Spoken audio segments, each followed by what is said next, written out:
What's up, everybody? Welcome back. Today I'm out here on the jetty. I'm in search of catching some fluke again.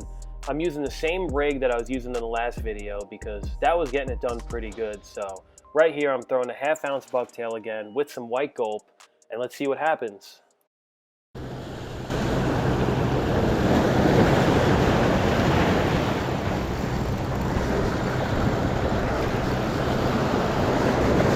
There he is.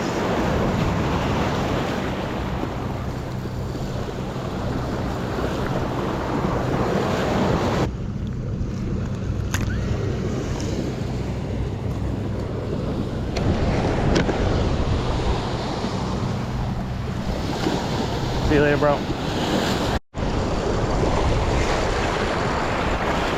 That was a really weird bite.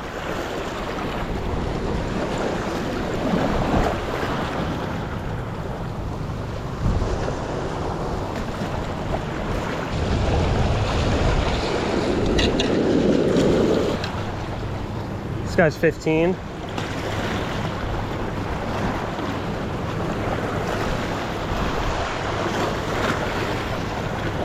Nice looking fish. We'll let that guy go. Little belly flop. Got another.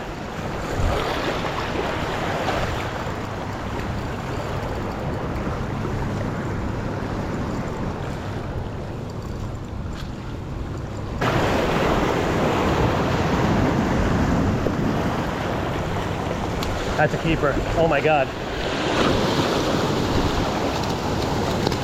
Whee! Yeah. Oh man. Nice. Got to sort through the small ones. Oh man. Spit it right out. I was thinking I was gonna lose that guy. Just got that keeper. Yeah, guys, yeah. There we go, guys. Got another one.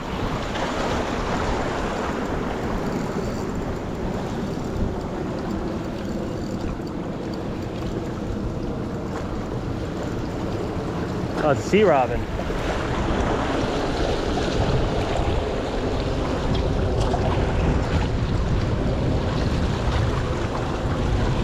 My first sea robin of the year. Oh man, look at that. He's got a little bit of a wound. Let's let that guy go.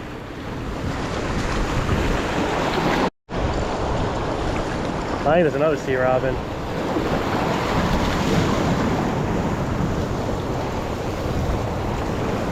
Ah, it's a fluke.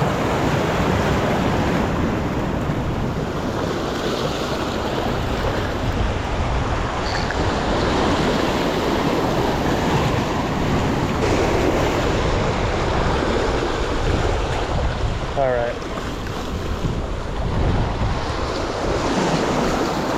So far it's been a really eventful day. I've been here maybe an hour and a half and I already lost count of how many fluke.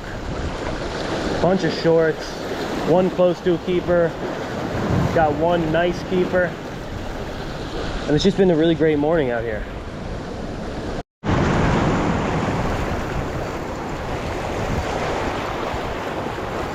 This guy hit it way out there. Way out there.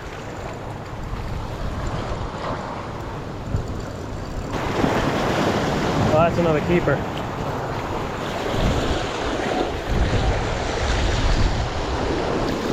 Yeah!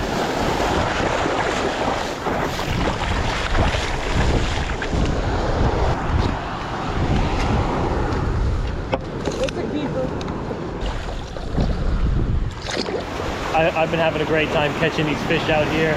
I caught 2 keepers so far, and I don't know if I'll keep a third one if I catch it. I think 2 is enough meat. All right, guys, so I'm in the car right now. I'm getting ready to go home, and it was just a great time catching those fluke out there. There was a lot of shorts. I was lucky enough to get those 2 keepers, and I'm gonna make something awesome out of it, and I can't wait to share that with you guys.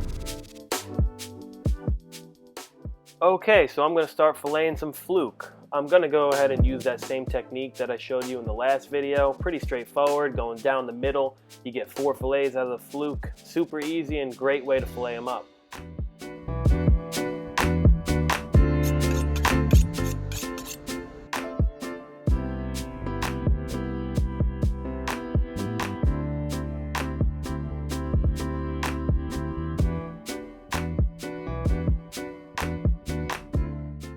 And then you're just going to want to cut these fillets into some smaller pieces for the fish and chips.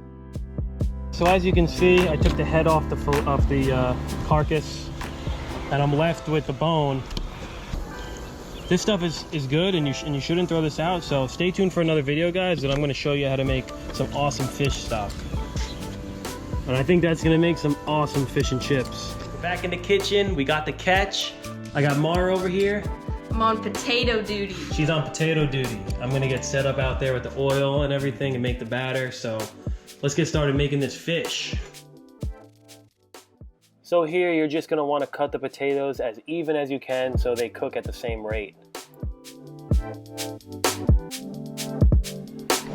So next thing you wanna do here, with what Mara's doing right now, is you wanna rinse these fries off so the water runs clear. That's really crucial on getting that fry nice and crunchy. So what I'm gonna do is first I'm gonna blanch these fries. So what I want it to do is I want this temperature to get up to about 275, 300. And I'm gonna cook the fries a little bit first so then they're partially cooked, and then when I fry them again at 350, they'll be really crunchy.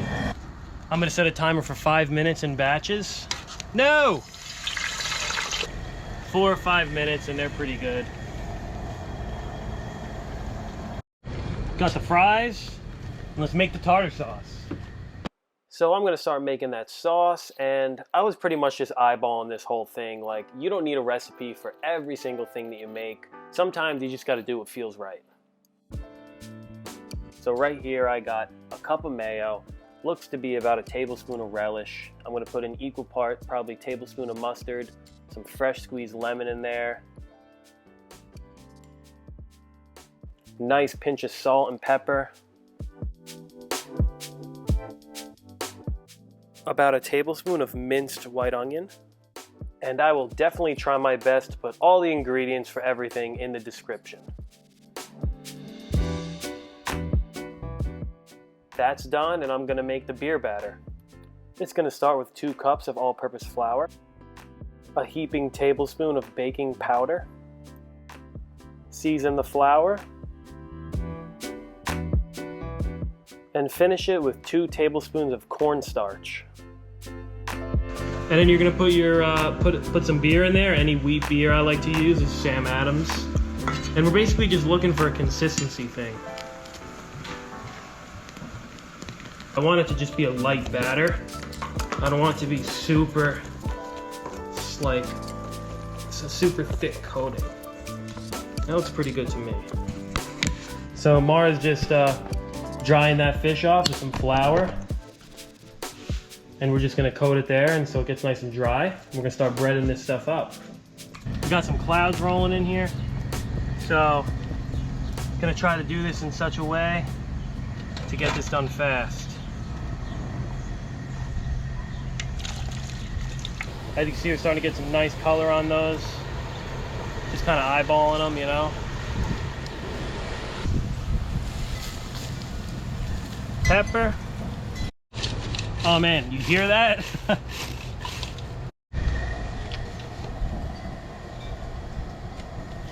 Get a nice dip in there. Let it drip. Now here's the technique, guys. Put it in the oil. Hold it there for a second until it starts to float. Then that fish is good to go.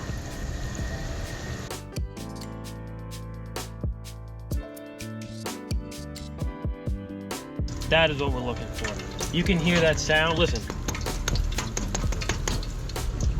Boom. We got the fried fish here, and look at that. So if you like what you see, please hit that subscribe button, and for any questions, I would be more than happy to answer them. This fish has literally been sitting for 10 minutes now when I was finishing up that other stuff over there. And And listen to this. Oh man, that is so good. Tartar sauce, please. Mara and Gab even made some onion rings. Used the same batter, floured them in the same stuff. And look at that. Oh man, just listen to that. Woo. So I would talk about how good that was, but I'm so full that I don't even want to. So I think you should just take my word for it because it was that good. Thanks for watching again, guys, and I'll see you next time on The Line Cook.